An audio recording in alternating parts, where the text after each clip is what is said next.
Siguiendo con la mirada en profundidad de la situación del COVID en nuestro país, ¿qué pasa también con las vacunas? ¿Cuánto se ha avanzado en eso? ¿Nos hemos ido estancando, lamentablemente, en la cobertura que está teniendo? ¿Qué se puede hacer al respecto? ¿Cómo vamos en el desarrollo de la investigación? Hay muchos temas que tenemos para abordar junto a Alexis Caleris, director del Instituto Milenio Inmunología e Inmunoterapia. ¿Cómo está, Alexis? Bienvenido de nuevo. ¿Cómo es? ¿Cómo está, Bárbara? Gusto saludarla, felicitaciones por su programa y muchas gracias por la entrevista y saludar a la audiencia que nos escucha en Vol TV. Muchas gracias. Pues nosotros hemos seguido con usted mismo esta crisis, el COVID, desde el inicio hasta, bueno, hasta ahora. ¿Cómo ve la situación? ¿Qué tan controlado lo tenemos? Porque uno mira que las cifras han ido subiendo, el testeo ha ido bajando, la positividad aumenta. Bueno, ¿cómo nos ven? ¿En qué estamos? Bueno, yo creo que desde el punto de vista sanitario estamos mucho mejor de lo que estuvimos hace un par de años. Hemos visto que la ciencia no solamente nos permitió comprender la enfermedad, nos permitió diagnosticar la enfermedad, sino que antes del año ya contar con vacunas. En ese proceso desde Chile fuimos muy activos, no solamente en el desarrollo, ser parte del desarrollo de estas vacunas seguras y efectivas contra COVID-19, sino que también en la campaña de vacunación nacional que permitió que la alta cobertura eh, de manera gradual eh, generarse inmunidad poblacional necesaria para defendernos del virus y no sufrir enfermedad grave. Y hemos visto cómo efectivamente los casos graves de enfermedad han ido disminuyendo sostenidamente, los fallecimientos también. Pero tenemos que ser conscientes de que sigue habiendo virus en nuestra comunidad, siguen habiendo casos, normal que hayan oscilaciones de casos, y en el caso puntual del coronavirus, estamos recién comprendiendo cómo funciona la inmunidad y es evidente que la necesidad de refuerzo con vacuna actualizada es importante. Y hemos visto cómo se han observado resultados positivos en nuestro país y en otros países con los refuerzos de la inmunidad, y actualmente contamos con una estrategia que es adecuada, que consiste en una vacuna bivalente capaz de inducir inmunidad contra la variante Omicron. Justamente eso era lo que más me interesaba preguntarle, porque hace unos días estuve conversando con el ex ministro de Salud, Enrique París, y él nos decía que una de las cosas que ellos hacían con más fuerza cuando estaban en el gobierno era el seguimiento de los estudios de cuánto estaba durando la inmunidad que generaba la vacuna. Y esto porque yo le pregunté, ¿qué pasa? Estamos todos preocupados de la dosis bivalente, que solo es para un público objetivo, las personas que tienen más riesgo y mayores de 50, pero somos muchos los que estamos bajo esas dos, no calzamos en esos requisitos y ya nos vacunaron la última vez hace mucho tiempo. Entonces, no se sabe si el gobierno está haciendo ese seguimiento o no, pero ustedes desde la academia están mirando cuánto tiempo está durando, qué pasa con los que nos vacunamos ya hace de 8, 9 meses o más incluso, la Bueno, última vez. nosotros hemos medido, efectivamente, Bárbara, hemos medido la inmunidad, hemos cuantificado no solamente los anticuerpos, que es lo que mide la mayor parte del grupo en el mundo, somos nosotros uno de los pocos grupos que está midiendo además la inmunidad celular. Y fuimos, en el fondo, eh, fuimos muy tempranamente informando cómo después de las dos primeras dosis, 6 meses después de la segunda dosis, se observaba una caída de los niveles del cuerpo que indicaba la necesidad de hacer un refuerzo de inmunidad. Incluso lo anticipamos antes de lo que se observó en otros países que también, incluso en el hemisferio norte, incorporaron dosis de refuerzo posterior a Chile. Chile fue pionero en entregar la evidencia que justificaba la incorporación de dosis de refuerzo a raíz de, en primer lugar, la alta circulación viral, la generación de variantes que tiene este virus y la caída natural de los anticuerpos en el tiempo. Y pudimos cuantificar que después de la primera dosis de refuerzo, los niveles de anticuerpos y células inmunes aumentan significativamente, y lo mismo después de la segunda dosis de refuerzo. Ahora, es cierto que después de la segunda dosis de refuerzo hay una suerte de estabilización de la inmunidad. Yo creo que después de la segunda dosis de refuerzo, efectivamente observamos una generación de inmunidad poblacional donde la protección se hace más evidente. Pero dado a que el virus sigue circulando, dado y que hay nuevas variantes que siguen apareciendo, así como ocurre con el virus de influenza, es necesario probablemente y va a ser necesario ir reforzando la inmunidad año a año hasta que ojalá dejen de morir personas eh, a raíz del coronavirus, porque lamentablemente siguen habiendo fallecimientos, lo que indica que la vacunación sigue siendo necesaria, aunque los casos graves y los fallecimientos han disminuido muy significativamente a raíz de la vacunación. Ahora, ¿qué pasa entonces con esto? Porque estamos, como decía, estamos muy preocupados porque la vacunación en niños ha ido muy lento, en la bivalente incluso las personas de mayor riesgo también van muy, muy lento, pese a que son personas que por sus condiciones deberían ser probablemente los más interesados en vacunarse. Entonces, ¿qué pasa con ellos, por un lado, y con todos los otros que no califican, pero que ya ha pasado bastante tiempo de la última dosis? Totalmente de acuerdo. Yo creo que ahí hay que trabajar en comunicación. Es importante que esta evidencia científica que muestra que la inmunidad contra el coronavirus va disminuyendo en el tiempo. Y eso hace que la efectividad de las vacunas vaya disminuyendo también en el tiempo, y eso aplica a todas las vacunas. Esa evidencia científica va de la mano con la percepción del riesgo, que significa estar contagiado de COVID, ¿verdad? Exponerse al virus en una condición de subinmunización. Es decir, estamos inmunizados, estamos vacunados, pero los niveles inmunes han ido bajando en el tiempo.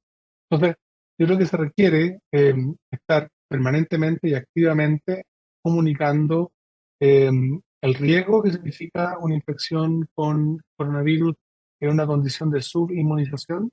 Y por otra parte, ese mensaje debe incluir la evidencia científica que respalda la seguridad y la efectividad de las vacunas, porque las personas siempre van a optar, en primer lugar, por la mejor decisión que ellos y ellas creen es la más adecuada, por una parte, y por otra parte, todas las personas tenemos seres queridos en nuestro entorno que son más susceptibles al coronavirus. Entonces, al vacunarnos nosotros contra el coronavirus, estamos también protegiendo a personas que están en nuestro entorno que tienen alguna comorbilidad, algún factor predisponente que la hace más susceptible a enfermarse con el virus. Por lo tanto, es fundamental que el mensaje vaya por el lado de la evidencia científica que respalda la seguridad efectiva de la vacuna, y por otra parte el riesgo que significa exponerse al virus sin estar completamente inmunizado.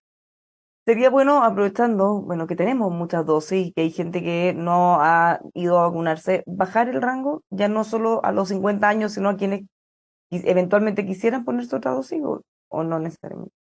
Yo he estado desde el comienzo de la pandemia siempre con el planteamiento de la vacunación debe ser lo más amplia posible en la medida que los estudios científicos clínicos respalden el uso en esa población, y también voluntaria.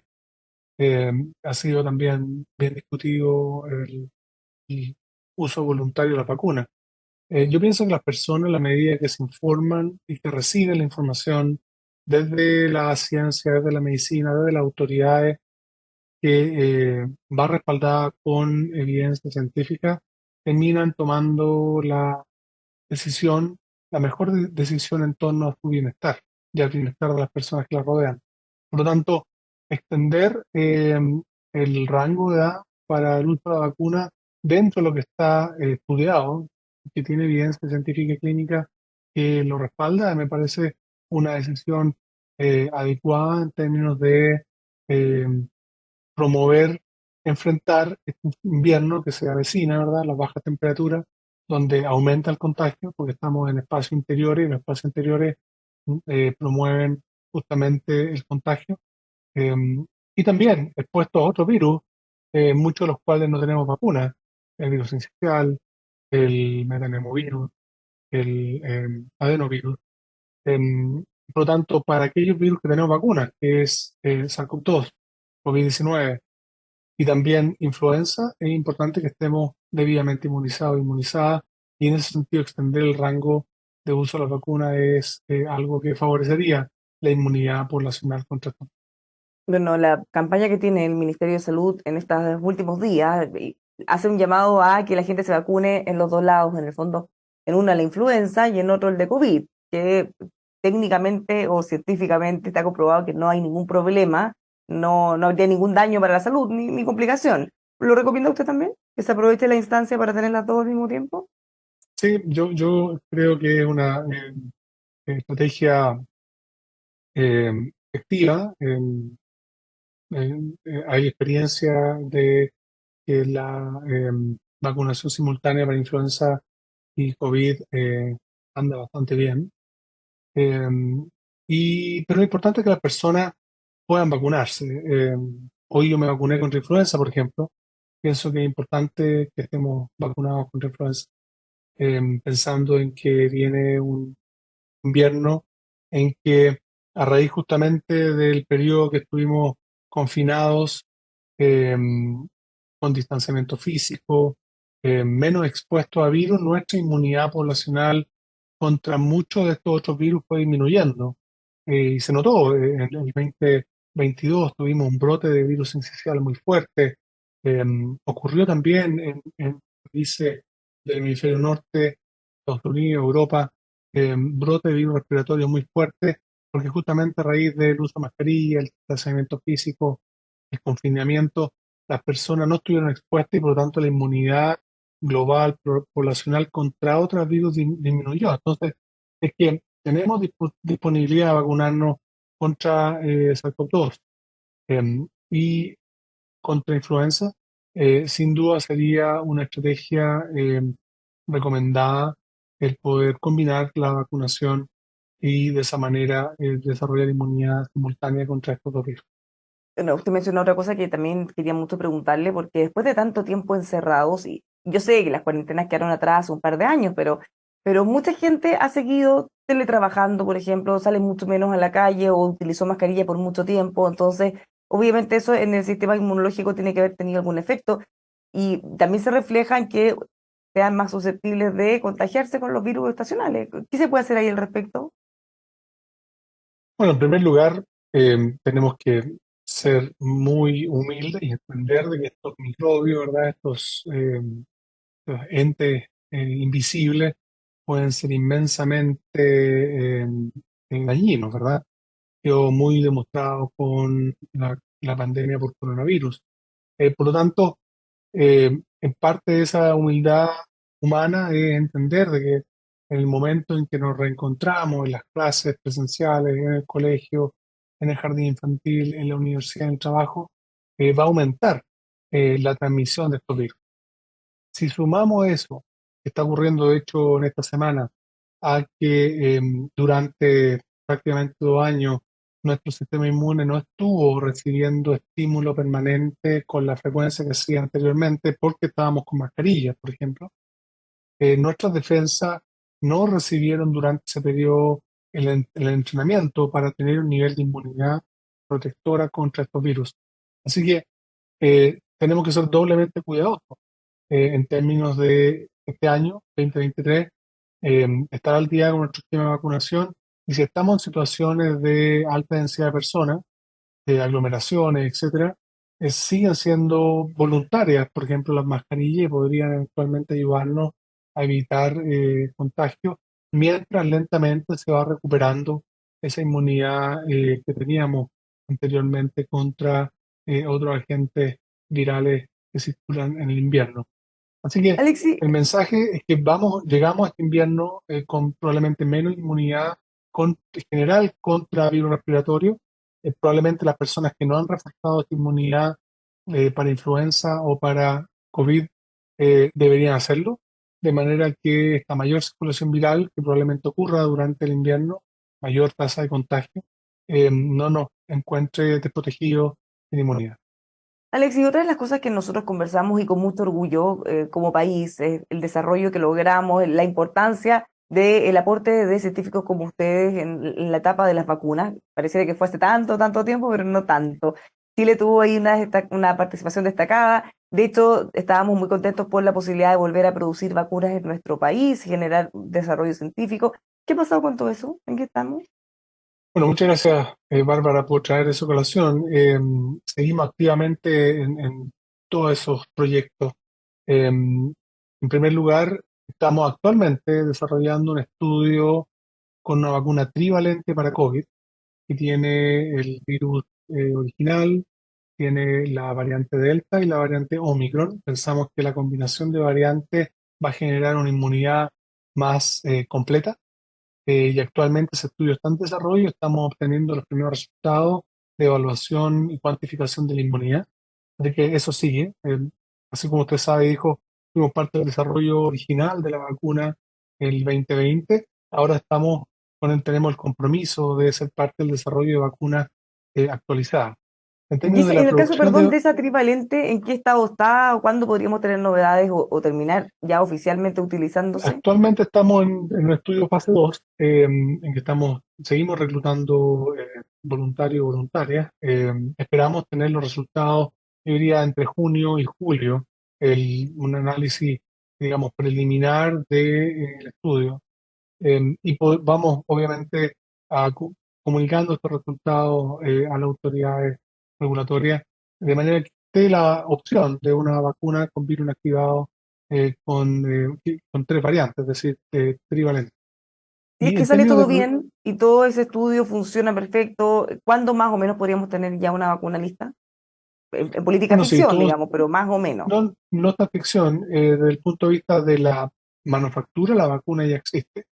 Con la evidencia científica que estamos generando, podría estar disponible hacia finales de este año, como una opción de vacuna para ser considerada a futuro, ¿verdad? Para ir reforzando la inmunidad contra el coronavirus.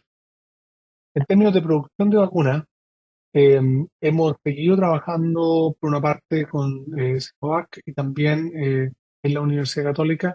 Estamos pronto a inaugurar, vamos a hacer una inauguración y por supuesto vamos a invitar a EMOL y EMOL TV a la inauguración de un laboratorio para la producción de vacunas de acuerdo a las condiciones que exigen las autoridades sanitarias, a fin de tener esta capacidad instalada en nuestro país.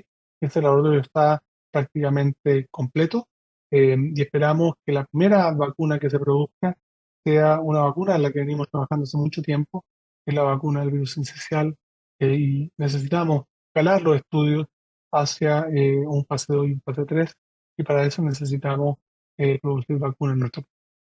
Ahora, que actualmente para el virus incisional, ¿qué se utiliza? No tenemos. Bueno, actualmente no hay vacunas como tales.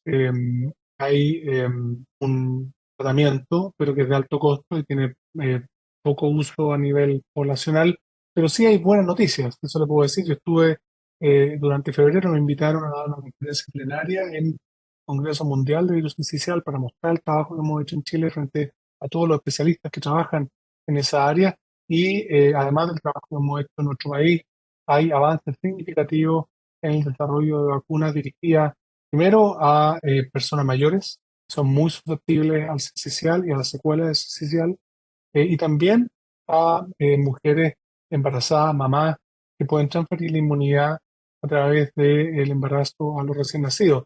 Así que estamos todos muy optimistas, expectantes, que en el caso del sincicial es posible que podamos contar con vacunas en un plazo relativamente mediano. Hay buenos resultados de estudio, y por supuesto nosotros vamos a seguir trabajando en nuestra vacuna, que está diseñada para ser utilizada desde el nacimiento a personas recién nacidas. Ahora, esto sería una muy buena noticia porque el virus incisional ya lo conocemos, es tradicional, pero además puede terminar, puede volverse muy grave para las personas que se contagien, sobre todo como si ustedes los más chiquititos. Y también las personas mayores. Una de las Mm. cosas que aprendí en este congreso fue el hecho que nosotros habíamos publicado el 2012, 2013 algunos trabajos, igual el 2020, y fue una razón por la cual nos invitaron a presentar a este congreso, que algunas de las secuelas que deja el virus sincicial, además del problema respiratorio, tienen que ver con otros órganos del cuerpo, por ejemplo, con el sistema nervioso. Em, y ese fenómeno que se ha observado, por ejemplo, en población infantil, ahora está cada día más, está siendo mejor identificado en personas mayores. Entonces, una de las cosas una de las presentaciones de este congreso tenía que ver justamente en el hecho de cómo el virus sincicial, después de una neumonía en personas mayores, puede causar secuelas que se notan en las capacidades cognitivas, en la, eh, capacidad de la persona para realizar algunas actividades, y se ha hecho más evidente justamente en el contexto del COVID prolongado, que está muy bien identificado. Entonces, es posible que se cree, que se acuñe el concepto de una suerte de VRS prolongado, en que post-infección respiratoria, post-sincicial, pueden haber secuelas más allá del virus respiratorio, y es por eso que se han hecho avances en vacunar a la población adulto mayor contra el sincicial, y nosotros vamos a hacer, de hecho, un estudio en Europa con nuestra vacuna en población adulto mayor voluntaria para evaluar si nuestra vacuna chilena protege en Europa a personas mayores contra el sincicial. Y en el caso de esta vacuna para el sincicial, ¿cuándo podríamos tener también novedades o que se empiece eventualmente a usar ya masivamente? Bueno, algunas de las vacunas ya están siendo revisadas por las agencias regulatorias en Estados Unidos y en Europa. Eh, Probablemente van a haber resultados de esas revisiones durante este primer semestre, y eso indica que probablemente la implementación de la vacunación eh, para un virus que ha estado con nosotros por muchas décadas, eh, finalmente se empieza a dar durante este año o el próximo año, siempre y cuando las revisiones por la agencia regulatoria entreguen buenos resultados. Siempre hay que tener en cuenta que en el desarrollo científico y clínico de vacunas y cualquier medicamento, siempre hay que poner por delante la seguridad de la persona.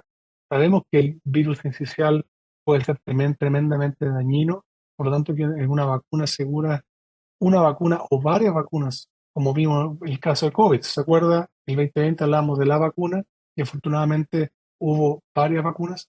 Eso nos permitió tener cobertura global. Eh, de la misma manera, para el sincicial, es bueno que hayan varias vacunas seguras y efectivas para población infantil y también población de personas mayores.